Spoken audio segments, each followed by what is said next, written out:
Bharat America trade ડીલને લઈને હવે ધીમે ધીમે પોલિટિકલ પાર્ટીઓ વધુ ઉગ્ર થઈ રહી છે. ગુજરાતની વાત કરીએ તો આમ આદમી પાર્ટીએ રાજ્યપાલને મળવાનો સમય માંગ્યો હતો, જેમાં ઈસુદાન ગઢવી, ગોપાલ ઇટાલિયા સહિતના નેતાઓ તેમને મળવા પણ પહોંચ્યા હતા અને તેઓએ આ ટ્રેડ ડીલથી ખેડૂતોને કેટલું મોટું નુકસાન થશે તે અંગે પણ વાત કરી હતી. નમસ્કાર, હું છું ચિંતામણી પુત્ર અનિલ પટેલ.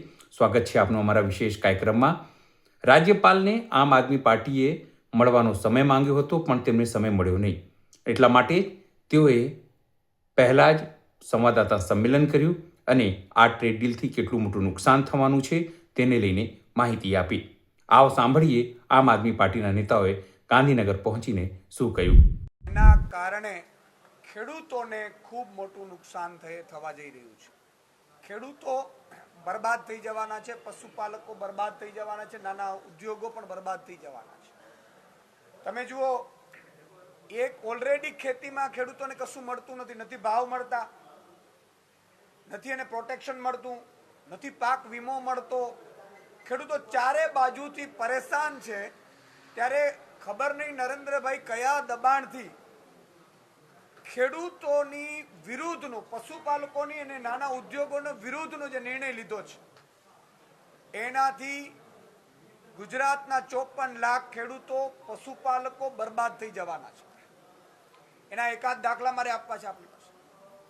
અમેરિકા સાથે જે ટ્રેડ ડીલ થઈ રહ્યું છે એમાં સ્પષ્ટપણે પેલા અમેરિકાની જ્યારે વસ્તુ આપણે ત્યાં આવતી હતી એ 30% આસપાસ ટેક્સ લાગતું, એના ઉપર 0 કરી દેવામાં આવશે.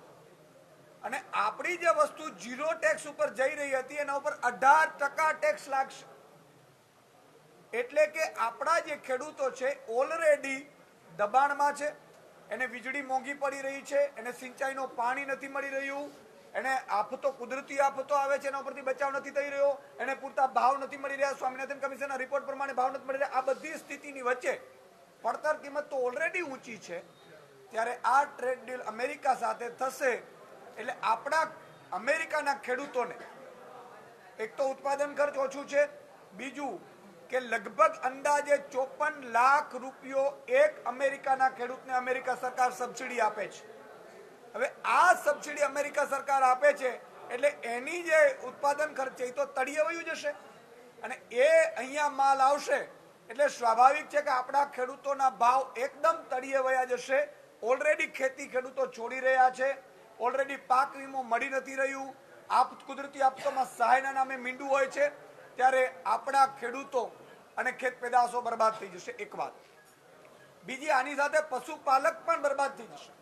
ઓલરેડી અત્યારે દૂધ સંઘો, સૌરાષ્ટ્રમાં તો દૂધ સંઘ છે જ નહીં, સૌરાષ્ટ્રમાં ઓલરેડી અત્યારે ભાવ ફેરના નામે જીરું મળી રહ્યું છે. અને અત્યારે જ્યાં જ્યાં છે ત્યાં ભાજપે કબજો કરી અને એટલા બધા કૌભાંડો કરે છે, એટલા બધા પોતાના કાર્યક્રમો પણ દૂધ સંઘના નામે નાખી દે છે. મોદીજીના કાર્યક્રમો પણ દૂધ સંઘના નામે ભાજપના કાર્યક્રમો નાખી દે તાઇફાઓ. એટલે ઓલરેડી ભાવ ઓછો મળી રહ્યો છે. બીજી બાજુ નકલી દૂધનો કારોબાર એટલો બધો વધ્યો છે.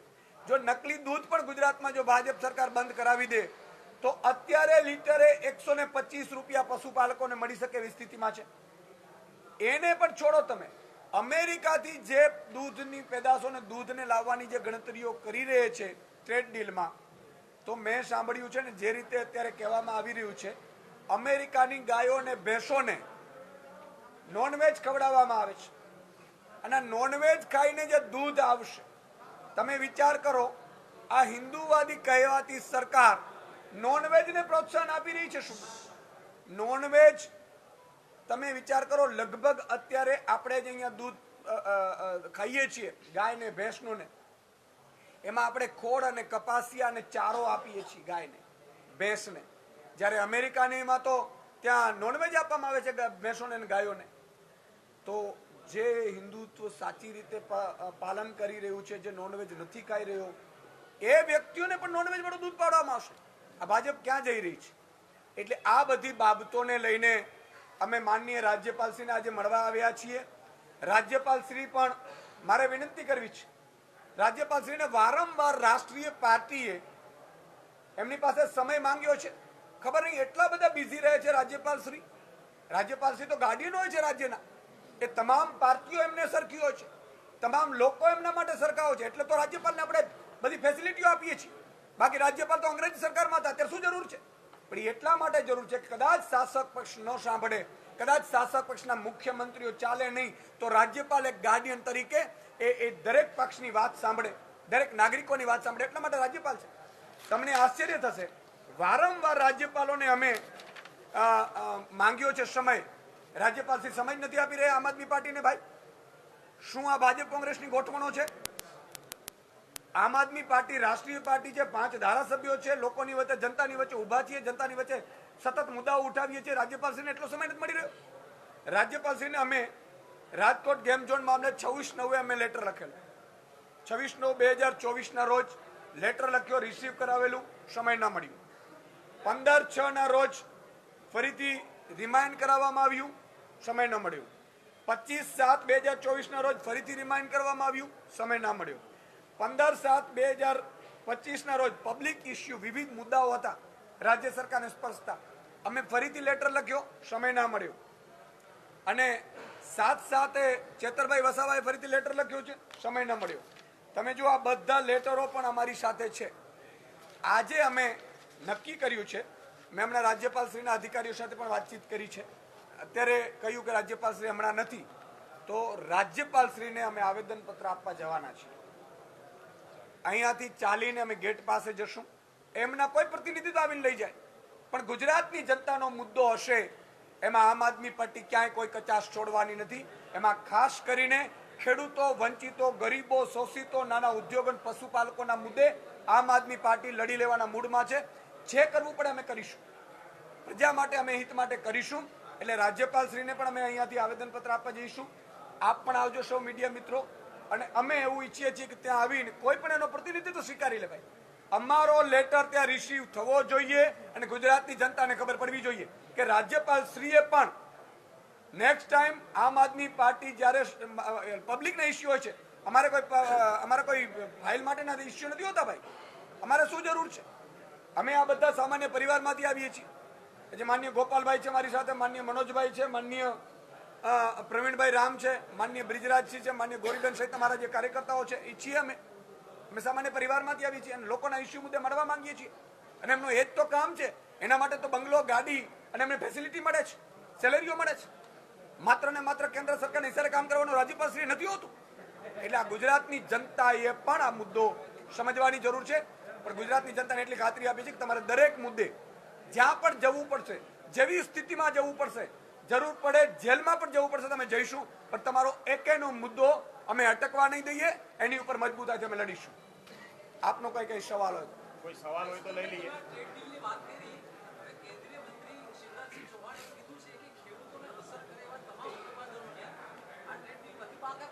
ક્યારે કીધું છે એમણે? અને હું તમને કહું છું, હું તમને એ જ કહું છું કે આ લોકો ભ્રમ ફેલાવે છે. એમણે શું કામ 0% ટેક્સ અમેરિકાની ભાઈ આપવું જોઈએ? એવી તો શું મજબૂરી છે ભાઈ શ્રી નરેન્દ્રભાઈની? શું એફસ્ટીન ફાઇલ છે કે શું અદાણીના મુદ્દે અમેરિકા આપણે દબાવે છે? તો આપણે 140 કરોડના દેશ છીએ અને 140 કરોડના દેશવાસીઓનું આપણે હિત છે એ ક્યારેય જોખમમાં ના મૂકવું જોઈએ. ભાઈ, આપણે 30% હતું એની જગ્યાએ આપણે 0 કરીએ છીએ અને આપણા 0%માંથી 18% કરે છે. એમાં ખેડૂતો આવી જાય, પશુપાલકો આવી જાય, નાના ઉદ્યોગો આવી જાય, જેમ્સ એન્ડ જ્વેલરી આવી જાય, બધું ખતમ થઈ જશે. ભાઈ, જે તમને ખોબલે મત આપ્યા છે તમારે ભાજપને, અને એટલે ભાજપની સરકાર બની છે. એટલા માટે તમને પ્રધાનમંત્રી નહોતા બનાવ્યા કે અમારે બધાને સોદા કરી નાખો તમે અમેરિકામાં. અને અમેરિકાના એવી તો શું આપણે દબાણ છે? ભાઈ, 140 કરોડ નાગરિકો અમે નરેન્દ્ર મોદીની સાથે છીએ. નરેન્દ્ર મોદી હિંમતથી નિર્ણય લે અમેરિકાની સામે. પાકિસ્તાનમાં જ્યારે યુદ્ધનો આવે ત્યારે ટ્રમ્પ કહે કે હવે સીઝ ફાયર રોકાવી દીધું છે. શું ચાલી રહ્યું છે આ બધું? અમે 140 કરોડ નાગરિકો નરેન્દ્ર મોદીજીને પ્રધાનમંત્રી બનાવ્યા છે, તો એને પૂછવાનો અમારો અધિકાર છે કે અમેરિકાને વેચવા માટે તમને અહીંયા બેસાડ્યા નથી. આ જ ટ્રેડ ડીલમાં, આ મુદ્દામાં હું એમ કહું છું કે ખતમ થઈ જશે. આજે કપાસના ભાવ 2014માં 1500 રૂપિયા હતા, 1800 રૂપિયા હતા. આપ સૌને ખબર છે, તમે બધા રિપોર્ટિંગ કરેલું છે. આજે કપાસ અહીંયા અમેરિકાનું લાવ્યું, કપાસના ભાવ તળિયે બેસી ગયા. ભાઈ, શું અમને ખબર નથી પડતી? એટલે ખેડૂતોને ભ્રમિત કરવાનું કોઈ પણ ના કે નરેન્દ્ર મોદી આમાં સંસદમાં જવાબ આપે. આ મુદ્દે તો સંસદમાં ખરેખર જવાબ આપવું જોઈએ. ટ્રેડ મુદ્દે આ પિયુષ ગોયલના ટ્વીટથી કે રાજનાથસિંહના કૃષિ મંત્રીના ટ્વીટથી શું થવાનું છે? ભાઈ, અને તમે કોને જવાબદાર ગણો છો? તમે ખુલાસો કર્યો નથી. સંસદમાં ચર્ચા થવી જોઈએ, તમારે સંસદ સાથે સર્વ પાર્ટીની મિટિંગ થવી જોઈએ, સંસદીય દળની મિટિંગ થવી જોઈએ, એમાં ચર્ચા થવી જોઈએ. ભાઈ અમેરિકા આવું કહે છે, બોલો આપણે શું કરવું છે? કોઈને પૂછતા નથી. તમે પ્રધાનમંત્રી બાંગ્લાદેશના હતા, શેખ હસીના બેન ક્યાં છે? કોઈને ખબર નથી ભાઈ. 140 કરોડ નાગરિકો પૂછે છે. તો મારું કહેવાનું એ છે કે મંત્રીઓના ટ્વીટથી નહીં ચાલે. ભારતની અને ગુજરાતની જનતાને જવાબ આપવું પડશે, અને ગુજરાતની જનતાનું પ્રતિનિધિત્વ અમે કરવા બેઠા છીએ. તો 7 કરોડ નાગરિકો માટે અમે અવાજ ઉઠાવવાના છીએ.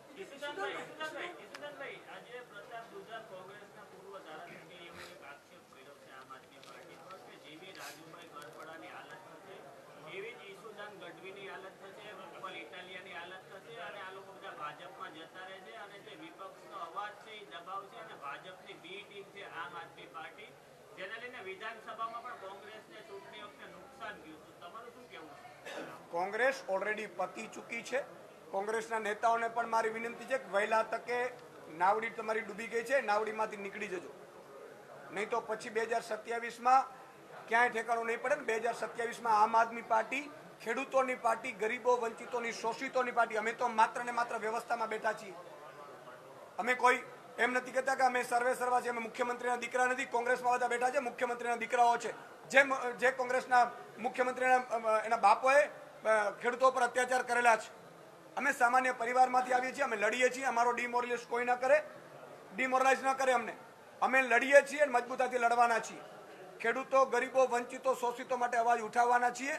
અને આમ આદમી પાર્ટીમાં જે લોકો છે એ સામાન્ય પરિવારમાંથી આવીએ છીએ અમે, સામાન્ય જ્ઞાતિમાંથી આવીએ છીએ અમે, સામાન્ય લોકોમાંથી, ખેડૂત પરિવારમાંથી આવીએ છીએ. એટલે અમને આ લોકો બદનામ કરવાની કોશિશ કરે છે.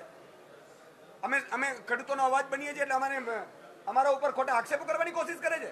આ બિલકુલ ચલાવી નહીં લેવામાં આવે. ગુજરાતની જનતા જોઈ રહી છે, ઈશ્વર પણ જોઈ રહ્યો છે, અને નિર્ણય 2027માં નાગરી તાલુકા જિલ્લામાં કરી દેવામાં આવશે.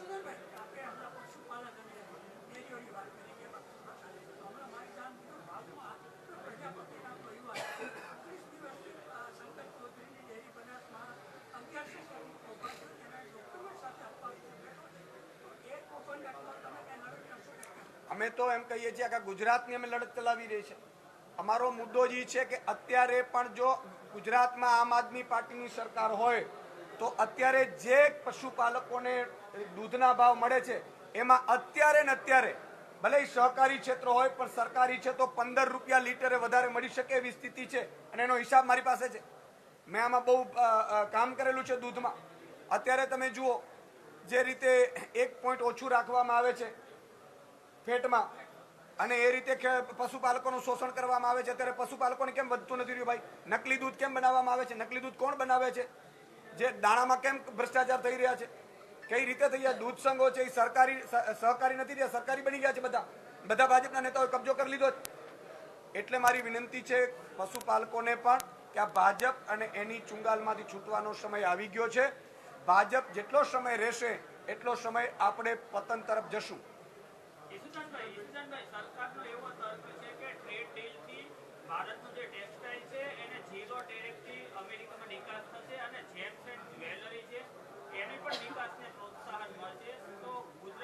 એમણે કેવું જોઈએ ખેડૂતોને, પશુપાલકો માટે શું કરવાના છે, દૂધ કઈ રીતે આવશે, અને ખેડૂતોની પેદાશ છે, અમેરિકાના ખેડૂતોની પેદાશ અહીંયા કેમ આવી રહી છે ભાઈ? અને અમેરિકાના ખેડૂતોને 54 લાખ રૂપિયા સબસિડી મળે છે, જ્યારે ગુજરાતના અને ભારતના ખેડૂતોને માત્ર 21,000 રૂપિયા મળે છે. કઈ રીતે ટકી શકશે ભાઈ? અત્યારે જ અમારા ખેડૂતોને ભાવ નથી મળી રહ્યા. અમારા ખેડૂતો અત્યારે ઓલરેડી દબાણમાં છીએ. અમે ટેકાના ભાવે માત્ર 6% અહીંયા ખરીદી થાય છે. ચાલે જાઓ, પંજાબમાં આમ આદમી પાર્ટીની સરકાર છે. ઘણા એમ કહે છે કે આમ આદમી પાર્ટીની સરકાર શું આવશે? આમ આદમીની પાર્ટીની સરકાર છે પંજાબમાં. કોઈ પણ ખેડૂત જેટલી પણ ઉપજ હોય ફરજિયાતપણે ટેકાના ભાવે ખરીદી કરવાની છે, અને એક પણ દાણો બાકી નથી રાખવાનો ટેકાના ભાવે ખરીદી વગર. અને કોઈ પણ વેપારી પણ જો પ્રાઇવેટની રીતે ખરીદી કરે વેપારી પાસેથી, ખેડૂત પાસેથી, તો ટેકાના નીચેના ભાવે ખરીદે તો એને જેલમાં નાખી દે છે. આ વ્યવસ્થા ગુજરાતમાં કેમ નથી થતી ભાઈ? આ લોકો માત્ર ને માત્ર વાતો કરે છે, ભ્રમિત કરે છે. ખેડૂતોને, પશુપાલકોને મારી વિનંતી કરવી છે, આગળ તાલુકા જિલ્લાની ચૂંટણીઓ આવી રહી છે.